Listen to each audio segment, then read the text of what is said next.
자, 다음 제시문에 가로 안에 들어갈 용어는 무엇이냐? 자, 가로는 초대용량, 볼륨이 이제 굉장히 크다 이 말이에요. 대용량이다. 다양한 형태, 버라이어티한 형태, 또 빠른 생성 속도, 벨로시티도 빠르고, 그러니까 V가 쭉 연결이 되어 있죠. 무한한 가치, 밸류. 그래서 이제 4V로 정의가 되는데, 최근 위치 기반 데이터와 연계되어 신성장 동력 산업을 선도할 수 있는 새로운 가치를 창출할 것으로 기대되는 것. 이게 뭐냐? 뭔 것 같습니까? 이제 뭐 데이터 웨어하우스, 빅데이터, 데이터베이스, 데이터 마이닝 이렇게 있는데, 빅데이터죠. 빅데이터. 초대용량. 그래서 이제 크다 이 말입니다. 뭐 데이터 용량이 크고 뭐 이런 그 용량 크고 다양하게 또 뭐 크다 보니까 뭐 이것저것 잡다한 게 막 다 연결되어 있는 거고요. 또 그러다 보니 뭐 여러 개를 이제 다루다 보니까 속도가 느려지는데, 그럼 속도도 어떤 시스템적으로 이제 확보하고요. 또 가치도 그런 것들을 이제 융합해서 또 새로운 뭔가를 이제 발견해내는 그러한 것들이 이제 정의되는 게 빅데이터를 의미하는 내용이 되겠습니다. 그럼 데이터 웨어하우스라는 건 뭡니까? 데이터 웨어하우스. 데이터 웨어, 소프트웨어, 하드웨어 하는 그 웨어인데, 축적된 데이터를 어떤 공통의 형식으로 변환하고 관리하는 그러한 데이터베이스, 데이터 체계, 데이터의 어떤 그 집합소, 그걸 이제 데이터 웨어하우스라고 합니다. 그러니까 어떤 데이터베이스의 개념으로 볼 수가 있죠. 뭐 비슷한 얘기, 뭐 다른 내용이겠지만, 엄밀하게 얘기하면 조금 다른 내용이 되겠지만, 공통의 형식으로 이제 모아놓은 것, 그런 것을 데이터 웨어하우스라 그러면 그러한 것들을 연결해 주는 것, 그러니까 관계들끼리 서로 연결해 주는 것, 그게 데이터베이스가 되겠습니다. 그럼 데이터 마이닝이라는 건 뭡니까? 마이닝 한다라는 거는, 마인이 광산이죠, 광산 작업을 한다. 이게 이제 뭐 마이닝이라고 얘기할 수 있는데, 얻어낸다는 작업입니다. 데이터를 얻어내는 그런 일련의 작업을. 그래서 체계적이나 자동적으로 데이터의 규칙 혹은 패턴 등을 찾아내는 그런 작업들을 데이터 마이닝이라고 합니다. 그러니까 데이터베이스나 웨어하우스나 마이닝, 얘네들은 전부 해당 사항이 없는 내용이 되겠죠. 빅데이터라는 용어, 기술사 시험 문제에도 종종 출제되는 아이템입니다. 빅데이터 용어를 좀 기억해 두시고요. 사실 근데 한번 이렇게 나오면 좀 사실 그 출제 빈도는 떨어지게 됩니다. 6번, 메타데이터에 대한 설명으로 옳지 않은 것은, 메타데이터라고 하는 거는 데이터에 대한 데이터입니다. 데이터를 설명하는 데이터가 이제 어떤 데이터냐라고 하는 걸 설명하는 데이터를 메타데이터라고 하는데, 옳지 않은 걸 한번 찾아보겠습니다. 1번, GPS 및 사진 측량을 통해 획득한 자료를 데이터베이스화한 것이다. 그렇죠. 뭐 GPS에서 얘네들 얻는 이런 자료들, 획득한 자료는 무슨 자료입니까? 이건 공간 자료죠. 공간 정보, 공간 자료를 데이터베이스화한다. 그렇게 데이터베이스화한 그런 작업이 도면이잖아요. 도면인데, 사실 메타데이터는 그 어떤 그 공간적인 데이터라기보다는 속성 데이터입니다. 데이터를 설명을 해야 되는데, 그림으로 설명하는 게 아니라 뭐 스크립트 같은 걸로 이제 설명을 하겠죠. 속성 데이터를 의미합니다. 그래서 일단 GPS나 사진 측량에서 얻은 그런 공간 자료를 데이터화하는 거는 아닙니다. 이게 옳지 않은 거죠. 1번이 답이 되겠고요. 두 번째, 자료의 생성이나 유지 관리에 대한 정보를 포함한다. 그래서 자료를 어떻게 만들었느냐, 만든 순서는 어떻게 되느냐, 또 그 다음에 유지하고 관리하는 거는 이제 어떻게 하느냐라는 정보들을 포함하는 건, 요 내용은 메타데이터에 대한 내용이 맞습니다. 그 다음에 3번, 공간 자료에 대한 참조 정보를 포함한다. 그러니까 레퍼런스죠. 참조라는 게 데이터를 설명을 하려다 보면 이제 어떻게 구성되었는지를 이제 부연 설명하게 됩니다. 그래서 참조 정보를 포함하는 이 내용도 적절한 내용이 되겠습니다.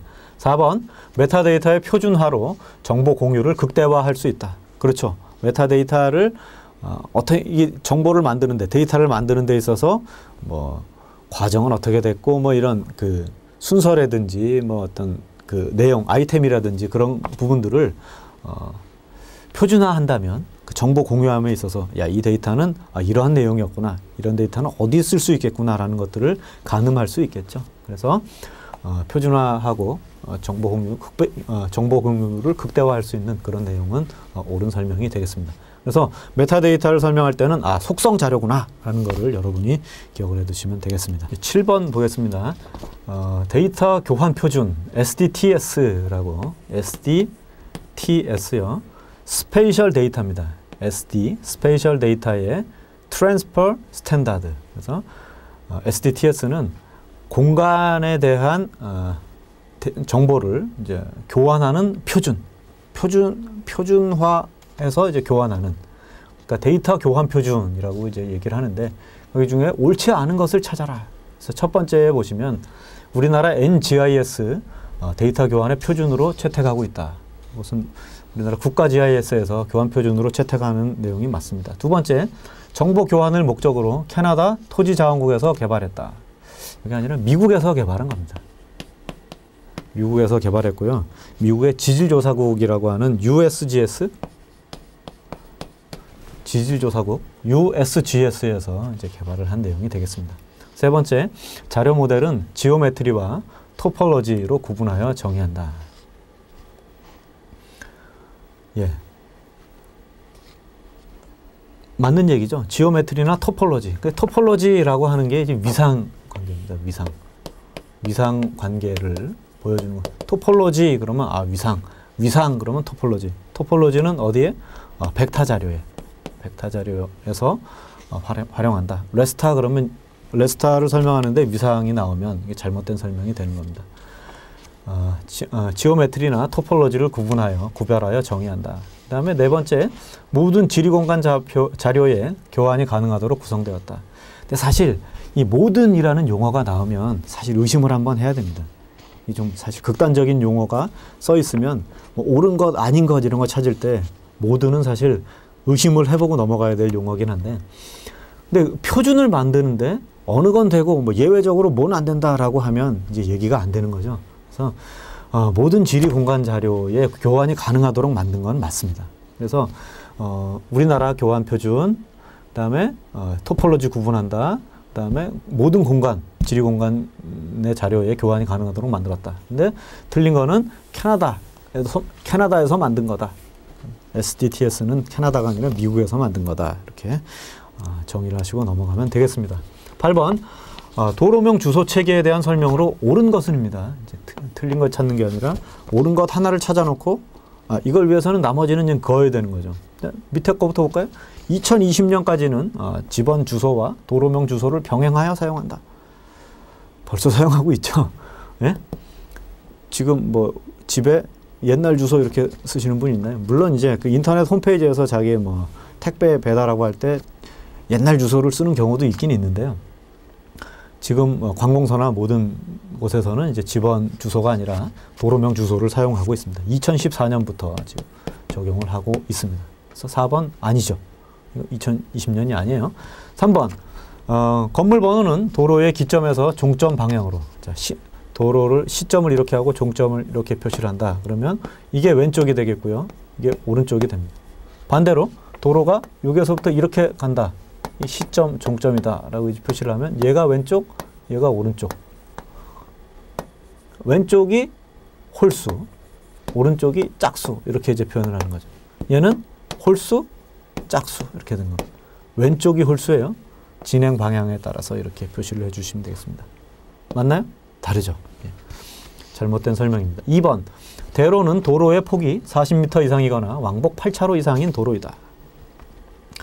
자, 대로라고 하는 대로라는 길은 40m 이상이거나 혹은 차로수가 8차로 이상이다. 자, 차로수가 8차로 이상이다라는 걸 한번 생각을 해봐요. 한 차로 폭이 대략 얼마인지 아십니까? 기본적으로 이제 3m 이상이 되도록 되어 있습니다.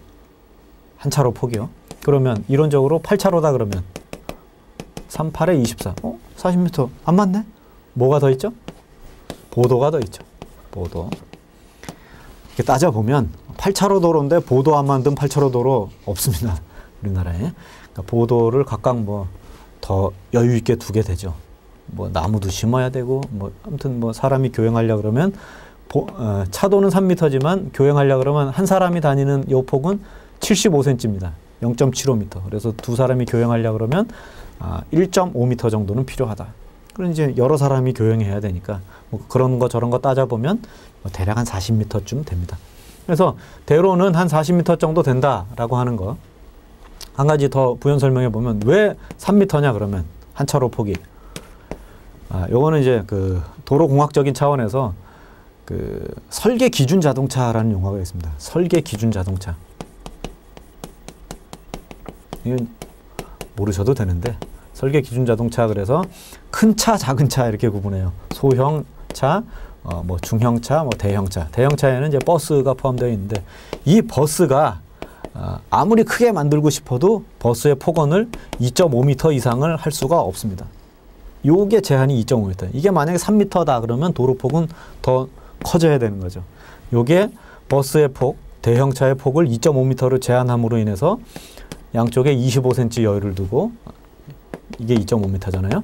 그러면 이제 3m가 되는 거죠. 최소 폭이 3m라는 얘기지 3m 이상으로 해야 되는 겁니다.